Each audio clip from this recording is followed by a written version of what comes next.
Chapter 18. Watching from the balcony, Malone saw Hamilton speaking to the encircling ring of journalists. After about 20 seconds, the Port Authority lieutenant suddenly turned and pointed directly at Frank Malone. What was Hamilton doing? The reporters looked up at Malone. 3 photographers swiftly squeezed off pictures of the detective, and a pair of television cameramen raised their minicams to videotape Captain Frank Malone through power zoom lenses. What was Hamilton telling them? The Port Authority lieutenant stopped talking and waved pleasantly up to Malone. It was a startling but friendly gesture that called for a response. Malone forced himself to smile as he waved back. When Hamilton resumed speaking and tapped his wristwatch, the circle of reporters opened to let him proceed to the escalator. "What the hell was that all about?" Malone asked as Hamilton led his heavily armed unit onto the balcony half a minute later. "That was about the routine security test that the FAA called for tonight," Hamilton answered evenly. "You know, the one that you came out here to observe." "Oh, that one. Is there anything else I'm going to do?" Malone asked while they walked towards the control tower. "Not till 9:45. That's when we're supposed to brief the press on how well the exercise went." "Huh, very creative," Malone said admiringly. "Well, you helped. They're seeing the city's top anti-terrorist cop lend credibility to my fable." Then Malone remembered and sighed. "Your fable could have bought us over an hour," he thought aloud. "Huh, could have." "More cops, a lot more than a test would need, are on the way." "It really wasn't that good a fable," Hamilton said with a shrug. "How much time have we got before they arrive?" "Not enough. It's going to get messy downstairs." "Ah, Jesus," Wilbur blurted. "What are you going to do?" "I'm going to nail number 1 and get those planes down," Malone answered. They were approaching the 2 federal narcotics agents. T.J. Gill and the slim woman with the Bloomingdale's bag scanned the platoon of Port Authority police warily, worried that the uniformed intruders might make always edgy dope dealers cut and run. Gill frowned as he whispered to the female operative. Then she stepped forward to ask the question. Frank Malone spoke first. "Terrorists," he said bluntly as he strode past. Only her eyes showed her surprise and anger. "DEA on stakeout," Malone told Hamilton and Wilbur while they walked on towards the bridge. "It's big.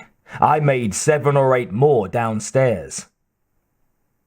Salvos of wind-driven snow silenced Malone as soon as they stepped onto the storm-swept span.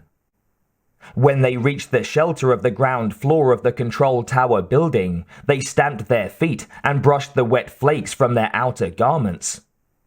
The guard behind the desk peered at them in amazement. He'd worked at Kennedy Tower for nearly 4 years, and he'd never seen any Port Authority police in this kind of battle gear. These men looked like an assault unit, one of those SWAT teams who appeared on television. Here they were, live, only a few yards from him. They seemed very big in their bulky flak jackets, and dangerous. The guard felt uneasy. Then he recognized Benjamin Hamilton's familiar face. "Is it a drill, Lieutenant?" the guard asked uncertainly. Hamilton shook his head. "This is for real," he replied. "Ah, shit," the man behind the desk whispered. "Just go about your business," Hamilton ordered and turned to his team. "Sergeant, seal off this building. No one comes in from the arrivals terminal." Then Wilbur pointed at the glass doors at the other side of the lobby. Beyond those portals was a bridge to the airport's chapel. "And nobody comes in from there either," Hamilton added. At that moment, they saw a dark figure on the span to the house of worship. In instant reflex, 5 submachine guns swung to cover the faceless stranger beyond the doors, and half a dozen police reached for their pistols. The quickest and the first to draw was Frank Malone. The heavy-set man who entered was dressed in black. Fedora, overcoat, pants, socks, shoes, all black. The police stared for several seconds. Then they lowered their weapons. "Sorry, Father," Hamilton apologized to the priest. "We thought you might be someone else." "Is something wrong?" the cleric asked earnestly in a deep bass voice. "Yeah, I'm afraid so," Hamilton answered. "For your own safety, it would be wise to leave this building immediately." The priest studied the armed men and sighed. "We live in violent times," he said slowly. "Well, if you should need me, I'll be downstairs in the terminal." The clergyman walked out into the storm. Then Malone realized that he still held his .38 police special and returned it to its home in the shoulder holster. For a few seconds he wondered what his devout mother would say if she'd heard that he'd pointed a loaded gun at a Catholic priest. Crossing the span to the International Arrivals building, the man in black allowed himself to smile. It was all right to do so in the swirling snow. No one could see. He knew he had to be extremely careful about showing his pleasure. It could be dangerous for people in his business to reveal any of their emotions.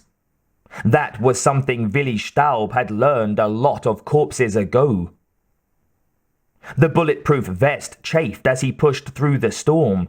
It was 16 degrees Fahrenheit, and the slashing wind was getting meaner by the minute. Staub felt warm and good.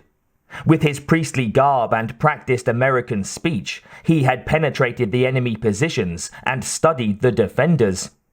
He had observed their numbers and weapons.